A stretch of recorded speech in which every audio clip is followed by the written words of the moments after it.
The Pittsburgh Steelers win their game against the Los Angeles Chargers 20-10. I think they found a new quarterback and maybe even an outside edge rusher. All that and much more here on State of the Steelers. Welcome to the program.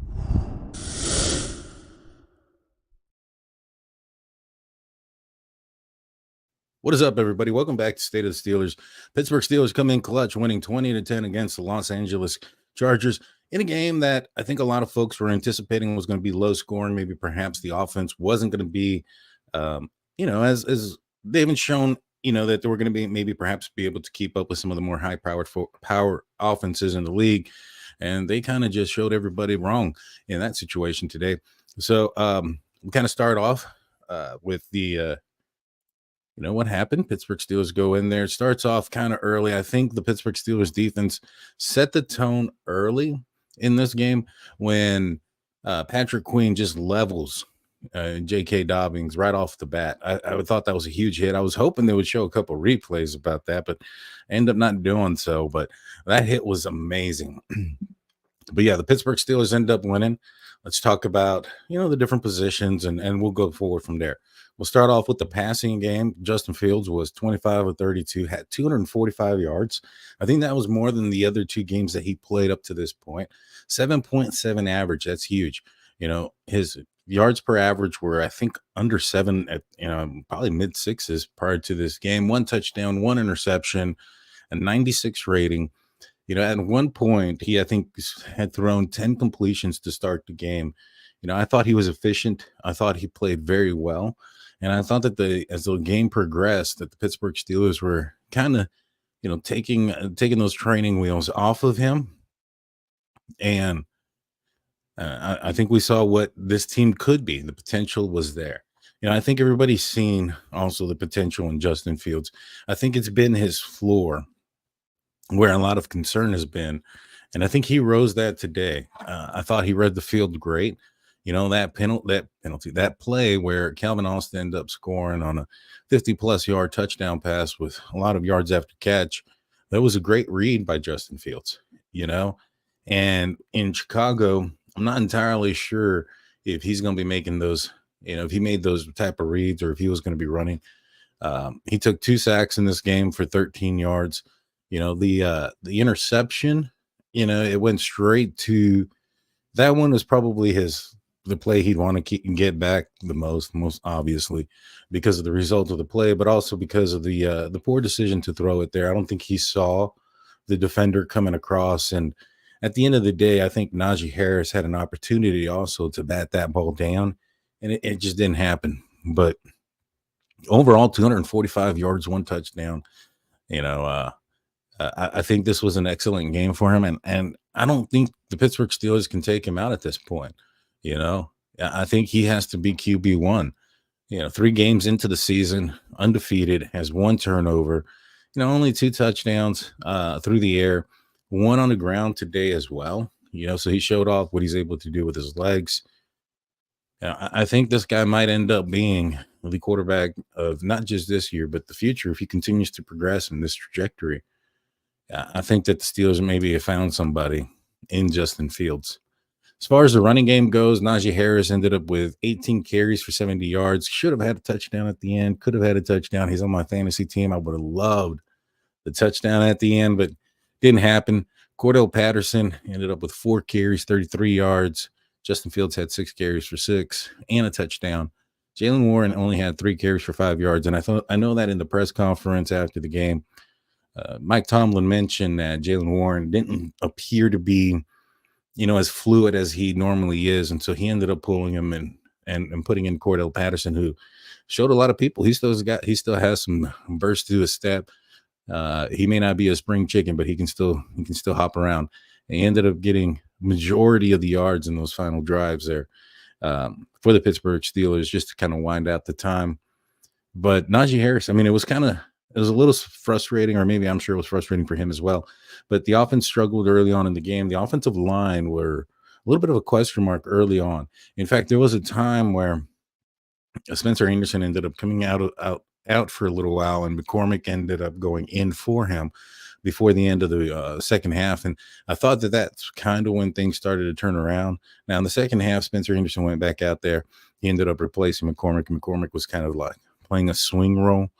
Uh, However, the offensive line in the second half, night and day difference. Obviously, Bosa wasn't out there. He ended up hurting himself after a play or two. I think he only played 2 plays on the day. Big loss for them. But for the running game, I thought as the game progressed, I thought they got better, they got stronger. And this is what I was, expecting to see out of a team like this with a bigger back like Najee Harris and a bigger formation. They're going to try to pound the ball and beat the team into submission. And when it comes to just beating the team into submission, I think the Pittsburgh Steelers were able to do that across the board.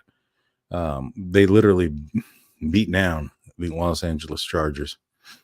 When it comes to the pass catchers, Calvin Austin ended up with 4 receptions, 95 yards.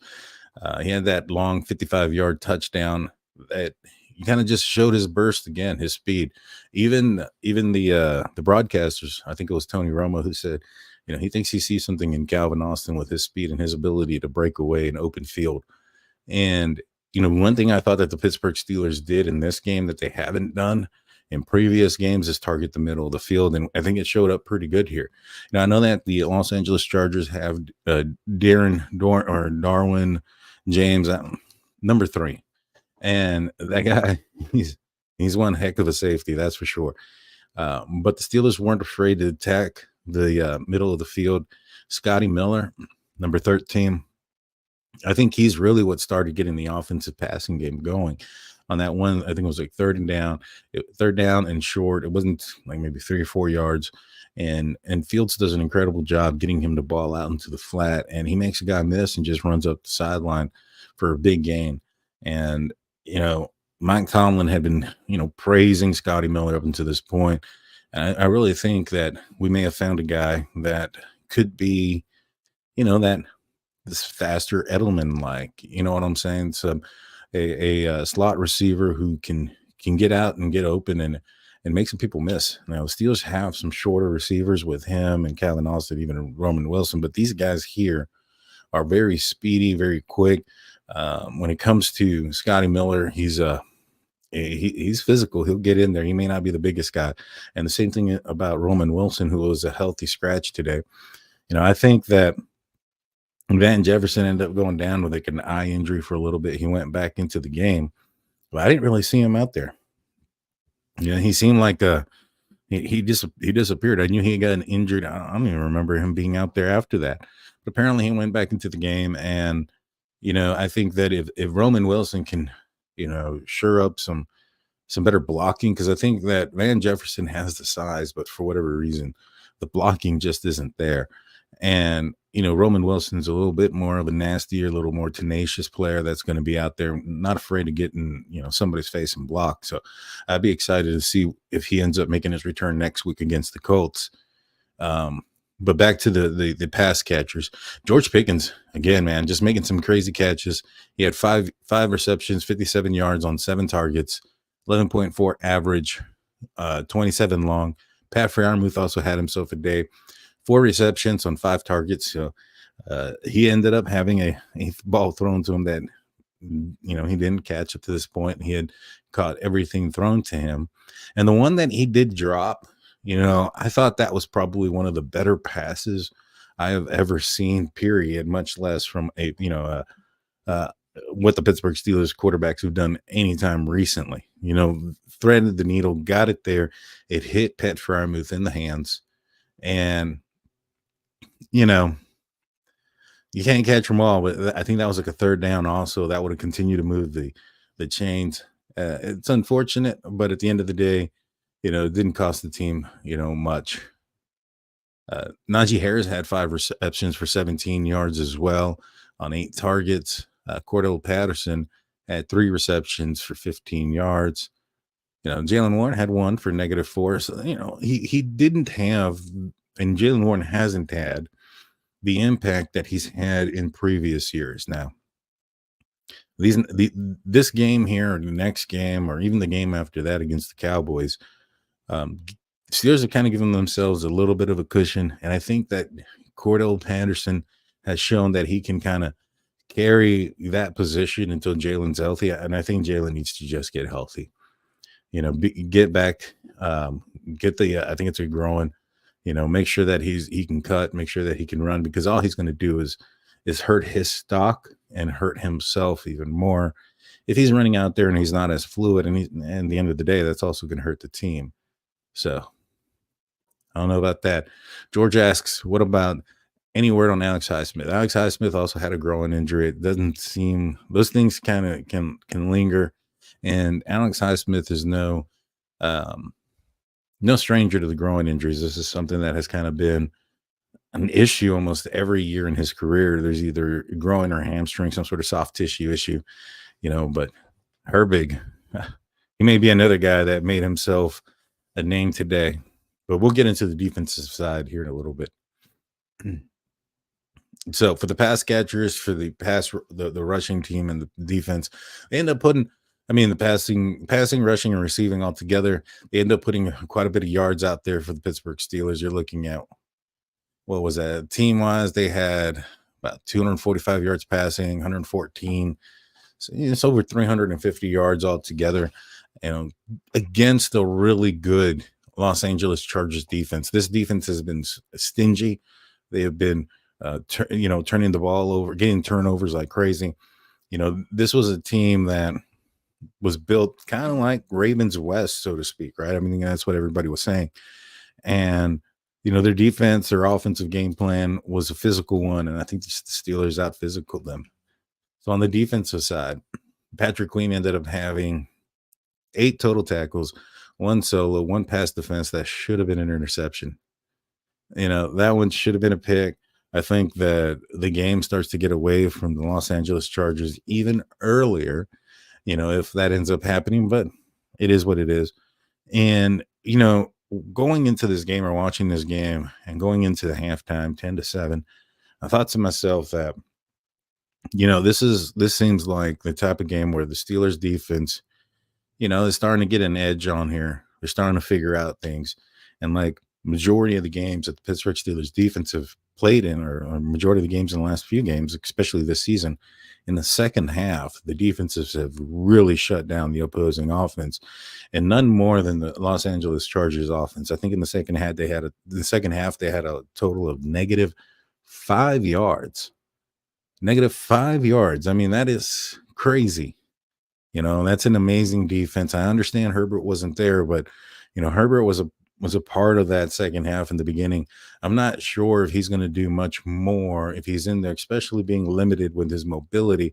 If he didn't have as severe of an injury, or if that tackle with Hayward that ended up re-aggravating that high ankle sprain didn't happen, I still don't think that they're going to end up doing much more than they were doing. Herbert was getting harassed. He was getting tackled. As soon as Herbig came in, he came in with the strip sack.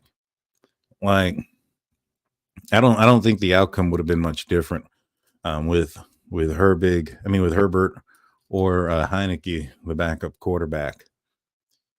There was no turnovers in this game for the defense. They had their opportunities. Like I mentioned, there was a strip sack. There was an opportunity for an interception.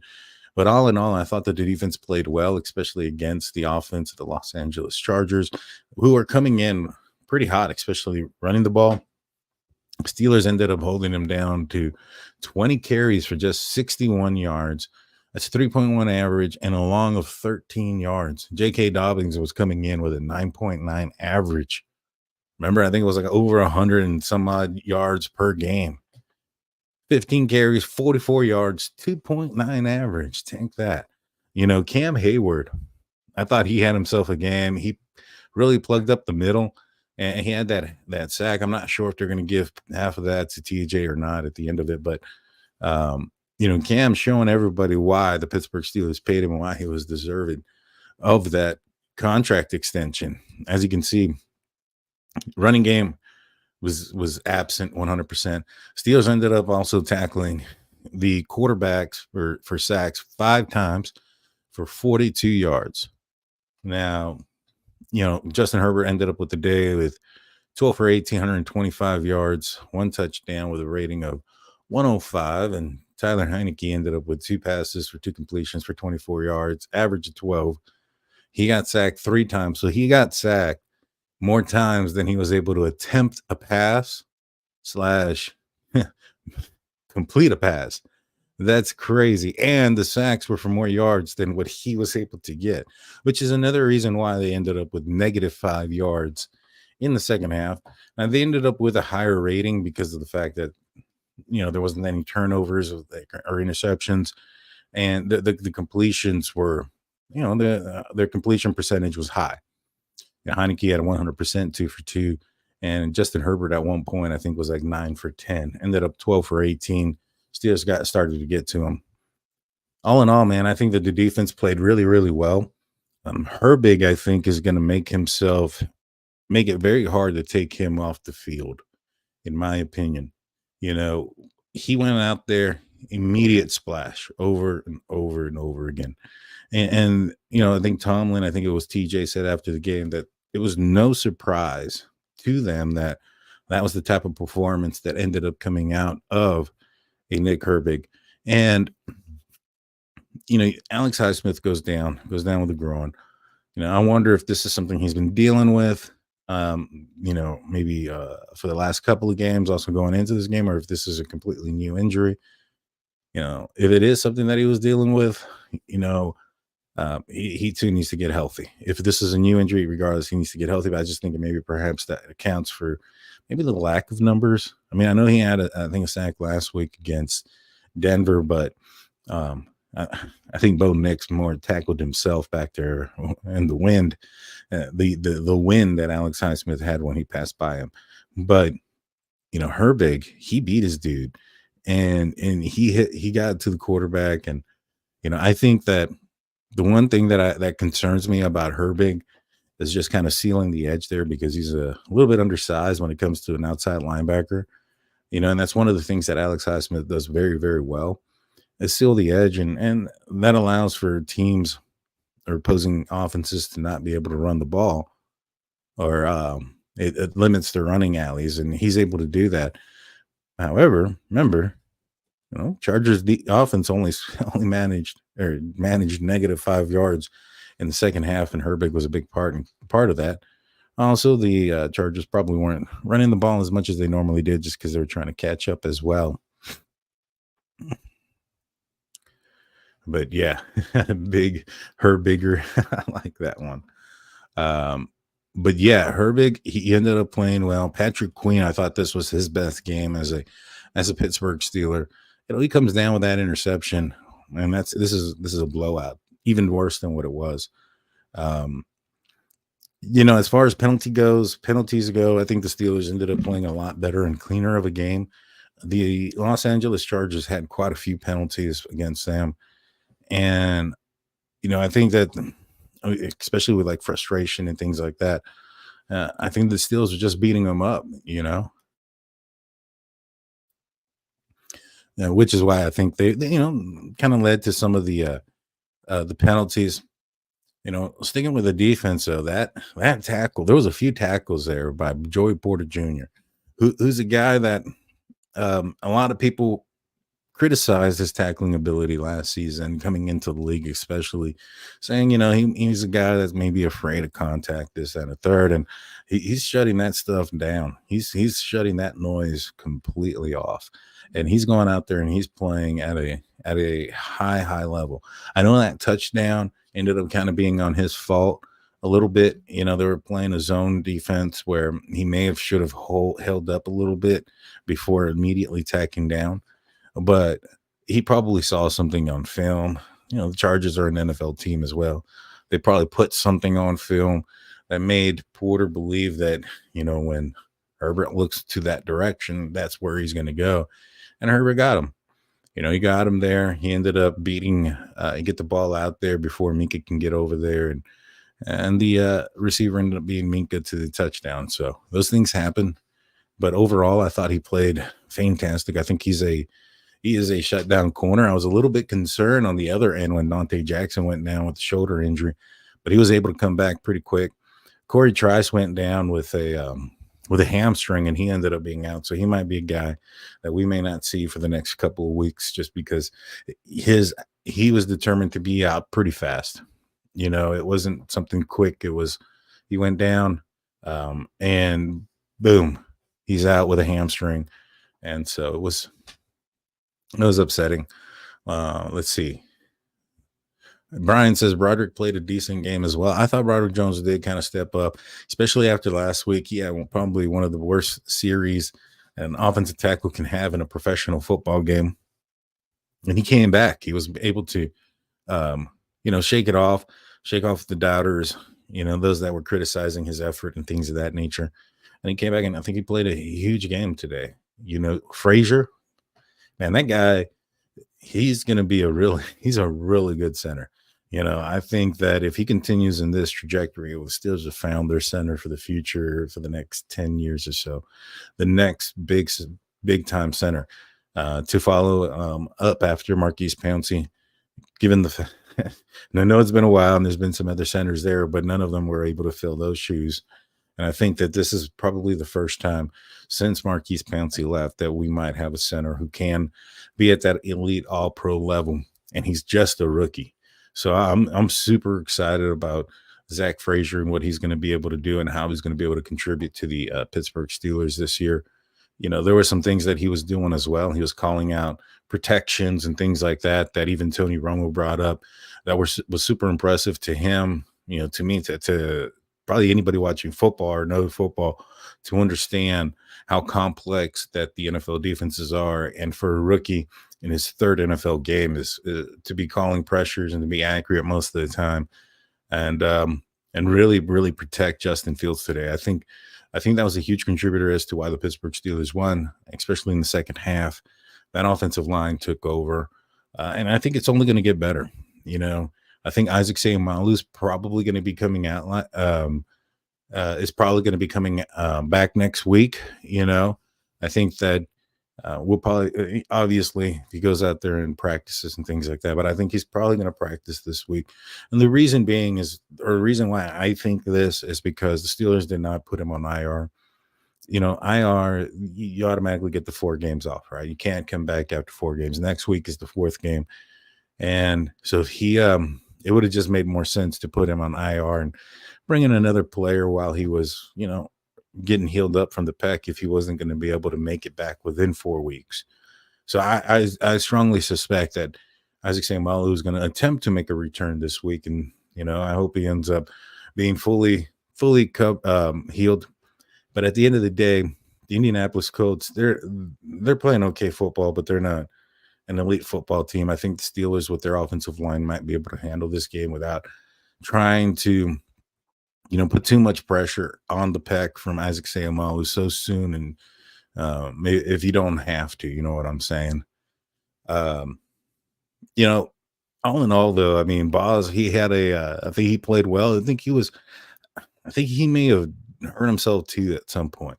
When he missed that long field goal, that 62-yarder, he went straight into the locker room.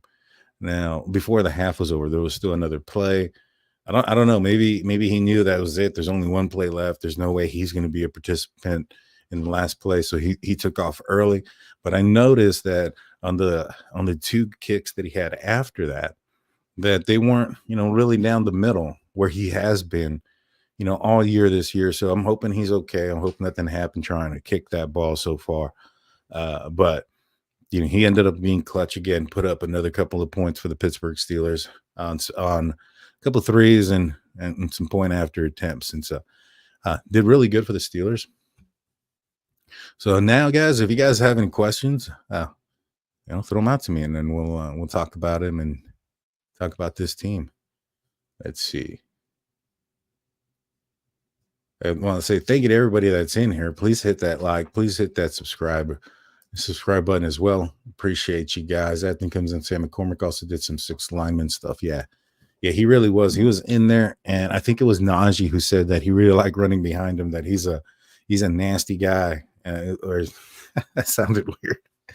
He's a nasty offensive lineman in the sense where he's going to go and bulldoze some people out of the way and really open up those running lanes for him. Let's see. Atkins comes in saying, I was shocked that they even played Herbert. A high ankle sprain usually are out for a little bit. And next week, I think they got an AFC West opponent. It might be the Chiefs. I'm not sure. But either way, for them to go out there and, it's an AFC opponent. They're 2-0. Put him out there. I know that maybe perhaps he could have came back and they took the tape off of him. But in the second half, and maybe if this was a game that was a little bit more important than like another AFC West opponent or something like that, or maybe a little bit later on in the year, he might go back. He might try to shoot it up and play the rest of the game. But this early in the season, you're playing good football. You have AFC West opponents coming up on your schedule. They probably made a business decision by not allowing him come back out. But I'm with you on to begin with, especially coming up with what's to come the next couple of games for them. Also, knowing the defense that they're going to be playing in this game. TJ Watt, Alex Highsmith, Patrick Queen, Peyton Wilson, who's been, in a good addition to the middle linebacker core. I think he really made his presence known against Atlanta in the first week. Last week, you noticed him out there. This week, I noticed him out there also, but he's not, he hasn't made any impact yet. Maybe not a lot of splash yet to really get to really pop out there. But he hasn't gotten beaten or anything either, right? We're not seeing him being the guy that's responsible for like a large gain or anything. But I just think that the defense is doing some good stuff, and to go and put in your quarterback who really didn't play anything at all during practice the entire week, put him in there. I don't know. I question that decision as well, but ended up working out for the Steelers. And I think that at the end of the day, when you see how he was able to play and participate in the first half before the sack there, I think that he was playing serviceable. I think he was probably the better option, even though maybe not 100%. And then the other options that the Los Angeles Chargers had on the defense or on the offensive side. Let's see. We should hold off on Warren until he's completely healed. Patterson is doing a fine job for filling in for him. I'll be honest with you. With Patterson, I wasn't expecting him to have that burst and explosion still. He's kind of, up there for a player in the NFL as far as age goes. He didn't play a lot during preseason or training camp. He was also dealing with some sort of soft tissue issue as well. And he really does seem like a great addition to this offense. It's some good stuff going on. They got some good stuff. I think this team's going to be a lot more dangerous than what most players or most people were thinking when it came to the Pittsburgh Steelers. There's going to be a lot of people eating crow about this game or about this team. Let's see. I hope we're done talking about Cam's contract now. He's beyond serviceable, 100%. I was a guy who also wasn't too thrilled about let me put this back. I was thrilled about the contract extension that he got. I didn't think that was one that was going to be feasible. It sounded like he wanted some more guaranteed money and some other things. He kept saying some stuff like even talking about the Browns or whatever the case may have been. But at the end of the day, I think that the contract and the extension that he ended up getting was awesome. Now, if it was like, $45 million guaranteed, then I would have been like, whoa. He's up there. He's coming off of a groin injury.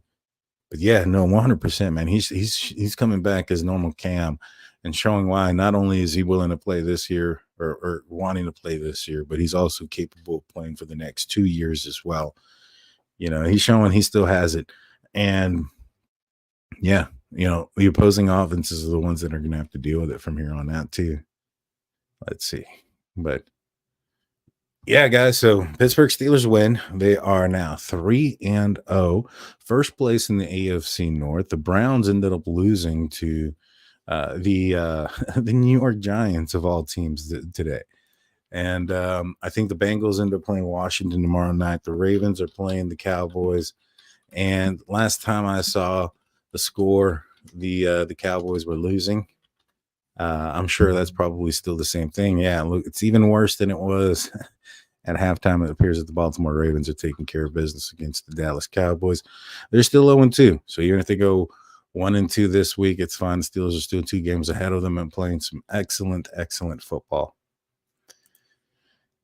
But all righty, guys.